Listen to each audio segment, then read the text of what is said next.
मैं आज आपसे विनती करना चाहता हूँ, भारत के लोगों ने आपको देश चलाने के लिए दिया है, आप पब्लिक सर्वेंट हो, पब्लिक के नौकर हो, प्लीज़ हमारा देश ठीक से चलाइए। अगर नहीं चला सकते किसी और को दे दीजिए ताकि वो देश ठीक से चलाए और भारत की तरक्की करें।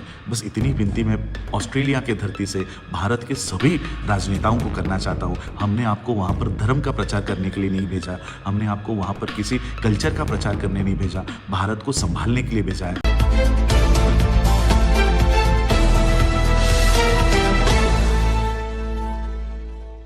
मेरे साथ बैठे हैं ऑस्ट्रेलिया के पार्लियामेंट्रियन मेंबर ऑफ पार्लियामेंट। हम लोग यहाँ पर अभी पार्लियामेंट के अंदर ही बैठे हुए हैं और जो अब भारत में चल रहा है 2 दिन से विवाद, तो मैं भारत के प्रधानमंत्री को, भारत के विविध पार्टियों को, पूरे विश्व में क्या चलता है ये ज़रा उनको आईना दिखाने की कोशिश कर रहा हूँ।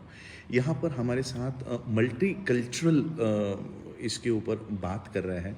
यहाँ ऑस्ट्रेलिया में अलग अलग धर्म के लोग हैं।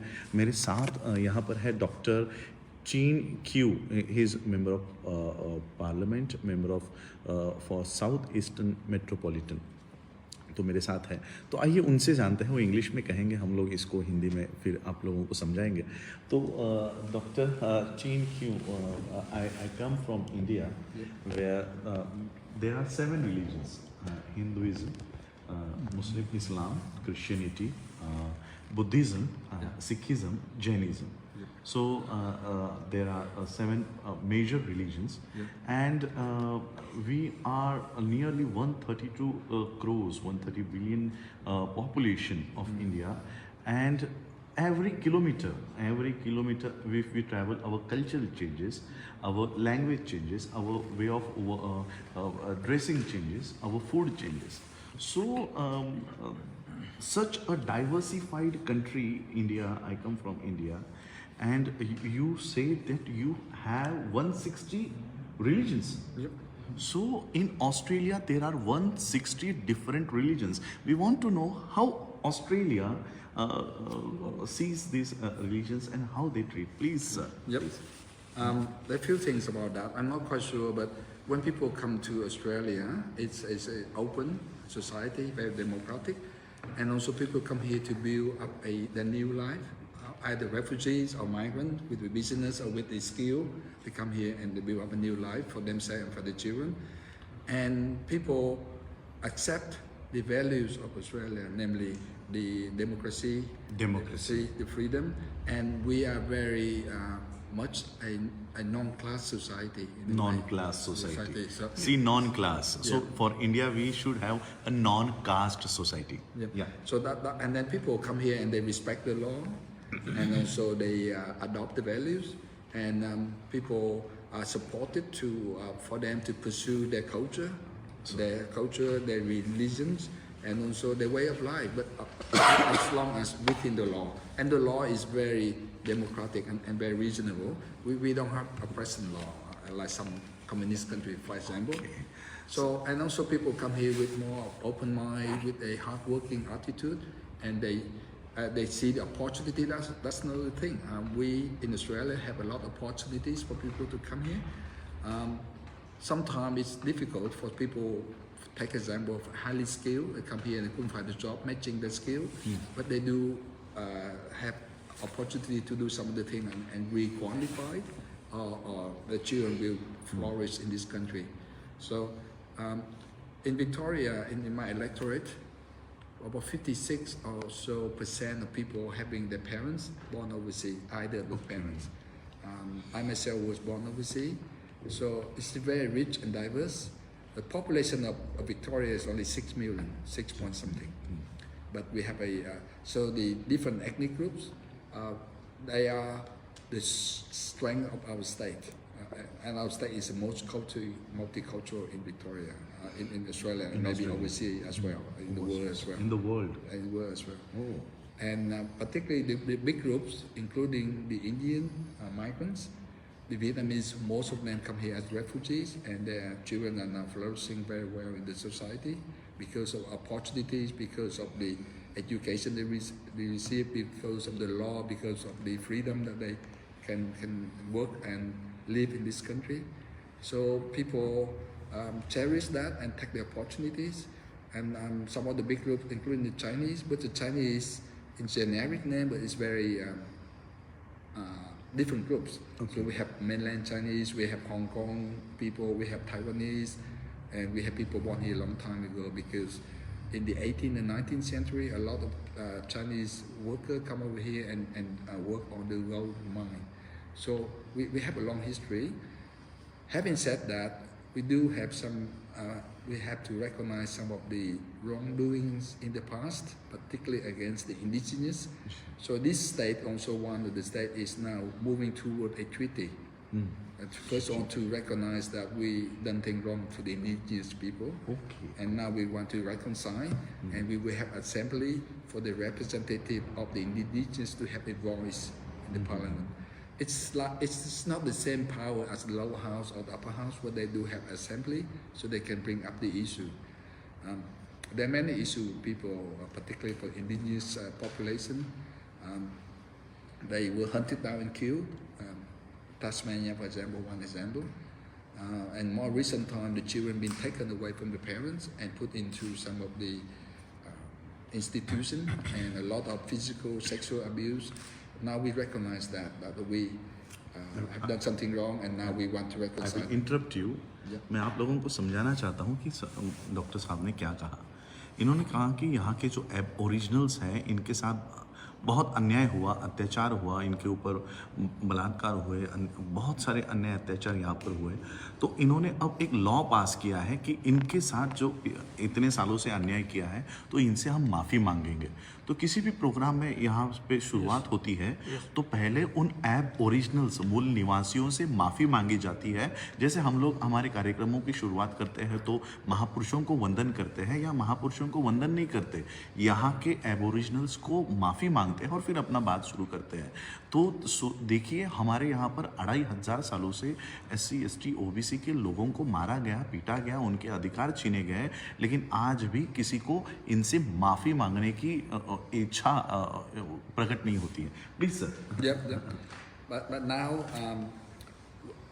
our state, particularly if you go everywhere, you see people coming, not from a European background. You can see certain street, we have Lebanese people a lot, they've been here for some time. We have members of parliament, Lebanese background, Chinese background, Indian, Greek, Italian. and many others, and they all contributing in different way. For the Indian population here, in business, in IT, and in some of the skills, that is very strong. Some of the people come here, and including my community for the Vietnamese background. We have people, not only doctor or engineers. The parents work so hard, 4 or 5 jobs, just for their children to get education to be better and more successful. But also have people contributing to comedians. We have comedians, we have writers, we have famous chef, Luc Nguyen, for example. Some of the people, so they all find their niche and the opportunity to contribute. And the way to do that being supported by the law and the constitution and the democracy in this country. I think that's the key. And also, because it's relatively a young nation compared to India or compared to China. See. मैं फिर से interrupt करूँगा. It is a very young nation. ये 150 years ही हुआ है इस देश को एस्टैब्लिश होके. So he is saying that it is a very young nation. बहुत पुराना इतिहास नहीं है इसको 2500 सालों का. तो जो इंडिया में 2500 सालों से भी ज़्यादा का इतिहास है, ये इतिहास ऑस्ट्रेलिया का बहुत यंग है. Yeah, please. And so the people, so young a nation that we don't have much of tradition. But tradition is good, but sometimes it could hinder the progress, because something that inbuilt and it's very hard to overcome tradition. Some of the perception, some of the divisiveness in the society will take a long time. For Australia, it's a relatively young nation, so we have some disadvantage. We also have the advantage of being having equality for people who come here. Of course, I mean, people will have some opinion against some other, but in general, the law will not accept that. Okay. See. So that's the advantage of a young nation. And so we, on the one hand, we don't have much of a tradition, but on the other hand, we have the a more modern starting base for people to come and contribute. So, I mean, always there are two sides of a coin. So that's So do the Australian government works for some particular religion, or they impose any religion on the people? not allowed by law. That is not allowable by law. Yeah. सरकार का कोई धर्म नहीं हो सकता. It is not allowable by law. यही वो कह रहे हैं. Yep. The religion has to be separated from the government. The government cannot advocate for any religion, even though that religion is the biggest, have the biggest following group in the population. It's still a religion. It's never been something the government can advocate for. It's not allowed. Modi ji सुन रहे हो? People not people कितने भी majority में होने दो, सरकार का कोई धर्म नहीं होगा. people cannot be discriminated against based on their religions, their sexual orientation. So we have a very liberal and progressive about whether you are a homosexual or not, and so on. So they're all equal in front of the law. And also the age. Recently, I have noticed about 10 years or so, or maybe slightly longer, in your CV you don't need to state your age. Okay. So you apply for job, you don't need to tell you whether you're man or woman or homosexual, or you don't have to put your age. Age also. Age, you don't have to. And if you are asked about those issues, the employer or potential employer could be in trouble. Okay. Why are you asking for that? So you. So it has nothing to do with the job. Also religion. Do you want to mention the religion? No, you don't have to unless you want to. But Okay. the employer, the potential employer, the recruiter, not allowed to ask your sexual orientation, your age, or religion, because that has nothing to do with the job at hand. Unless it's a job, for फिर से example. मैं समझाता हूँ. यहाँ पर किसी employer को जिसे नौकरी देनी है, उसे किसी का धर्म पूछने की, किसी के सेक्सुअल ओरिएंटेशन को पूछने की, जैसे मेल फीमेल होता है, ये पूछने की उसको अनुमति नहीं है. जब तक वो खुद से बताना नहीं चाहता, तब तक उसको किसी का धर्म पूछने की अनुमति नहीं है. हम अगर ट्रेन में भी सफ़र कर रहे हो तो को पैसेंजर खोद के हमको जात पूछता है, उपजात पूछता है. यहाँ पर जात छोड़ो, धर्म बताना भी अलाउड नहीं है. Yep. Unless it's a job particularly to do religion, for example, a Catholic church, then some of the job require to have a Catholic background, for example, then they may be allowed. But in general, if you come and work at factory, why should religion have something to do with your work? Yes. Yeah. And so we treat people equally in front of the law. But there's still some problems, pockets of problems, but that the law not allow that. So in a way, that's why I like Buddhism. My family come in Vietnam, and Buddhists nominally, because we don't go to temple that often because of the war and so few other things. But some of the Buddhist teaching I love it so much. For example, Buddhism say that everyone is equal, and in everyone there is a Buddha. They have the seed of a Buddha to become enlightened. Wisdom everyone be has it. there. It's not exclusive to anyone. Yes. It's not exclusive to any It is class. no caste, no religion. Yeah. And I've written a book, unfortunately in Vietnamese, about modern science and so Western science and Oriental philosophy. I treat Buddhism as a philosophy rather than religion in my book. See, yes. Yeah, and also mention something like Tao and some of the teaching in the East, and compare, because my background in quantum physics, so there's a lot of things that I can see very interesting.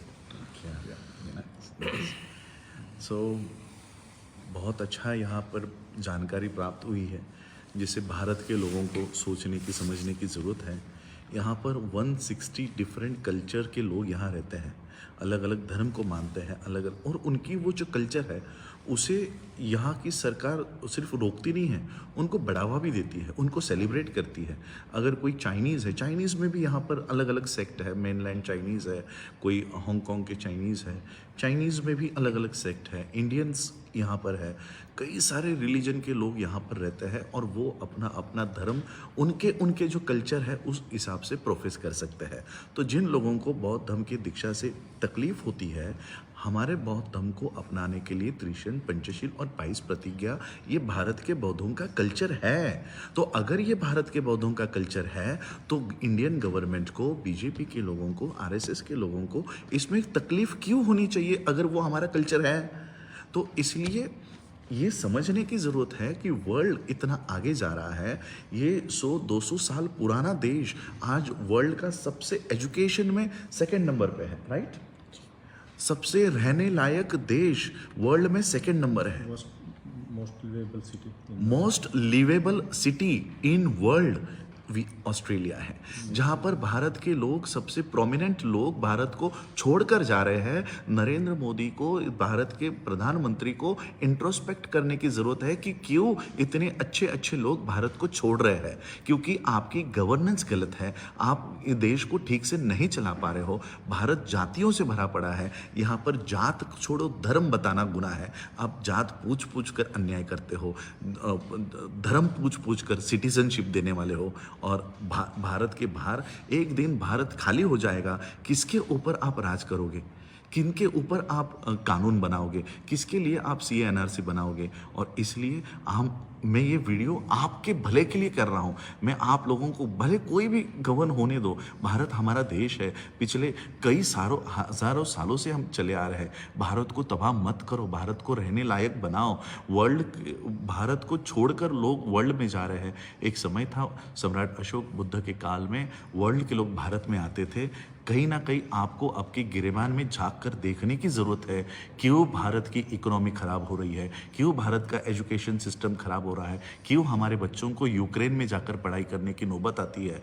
ये भारत के कोई भी प्रधानमंत्री हो, आने वाला हो, अभी का हो, इसको अपने गिरेबान में झांक कर देखने की ज़रूरत है। ये वीडियो मैंने खास भारत के लिए, क्योंकि मुझे भारत से प्यार है, इंडिया से प्यार है, मैं नहीं देख सकता अपना देश टूटते हुए। और इसलिए ये वीडियो मैं आप लोगों को इंटरव्यू इसलिए बताना चाहता था कि ये वर्ल्ड में काम होता है। आप सिर्फ भारत के बाहर स्टेज पर जाकर फ़ोटो खींचते हो, कम से कम ऐसी इंटरव्यू हमारे जो लोग, जो अर्नब जैसा एक जानवर ही है जो दिन भर भोगता रहता है, ऐसे इंटरव्यूज़ कभी करा के दिखाओ। भारत के बाहर क्या होता है, भारत के बाहर सिर्फ आप लोग जाकर क्या करके आते हो पता नहीं। तो कम से कम ये भारत के बाहर किस तरह से अपने देश को उभार रहे हैं। सिर्फ 150 साल हो गया है वर्ल्ड की। आज ₹1 जो इंडिया का है वो यहाँ पर $1 मेरे ख्याल से 54 रुपीज़ देकर हमें यहाँ का $1 मिलेगा। 150 साल का देश है, उनकी इकोनॉमी हमसे 54 गुना आगे है। 54 गुना। हमें $1 ऑस्ट्रेलियन खरीदने के लिए 55 रुपीज़ लगेंगे। हमारा ₹1 सोचो कहाँ पर यहाँ पर है। तो 100 साल का देश हमसे इतने आगे है। लाखों 2500 सालों से हमारा ये देश चला आ रहा है, आज कहीं पर नक्शे में नहीं है। और आप अपने आप को विश्व गुरु बताते हो, विश्व गुरु। क्या आपकी इकोनॉमी रह गई है? और इसलिए मैं आज आपसे विनती करना चाहता हूँ, भारत के लोगों ने आपको देश चलाने के लिए दिया है, आप पब्लिक सर्वेंट हो, पब्लिक के नौकर हो, प्लीज़ हमारा देश ठीक से चलाइए। अगर नहीं चला सकते किसी और को दे दीजिए ताकि वो देश ठीक से चलाए और भारत की तरक्की करे। बस इतनी विनती मैं ऑस्ट्रेलिया के धरती से भारत के सभी राजनेताओं को करना चाहता हूँ। हमने आपको वहाँ पर धर्म का प्रचार करने के लिए नहीं भेजा, हमने आपको वहाँ पर किसी कल्चर का प्रचार करने नहीं भेजा, भारत को संभालने के लिए भेजा है। प्लीज़ हमारा देश ठीक से संभालिए। जय भीम। अगर आप चाहते हैं गरीब हर वंचित इंसान की आवाज आप तक पहुंचे तो हमारे चैनल को सब्सक्राइब करें और बेल आइकन का बटन दबाना ना भूलें। देखते रहिए बहुजन हलचल न्यूज।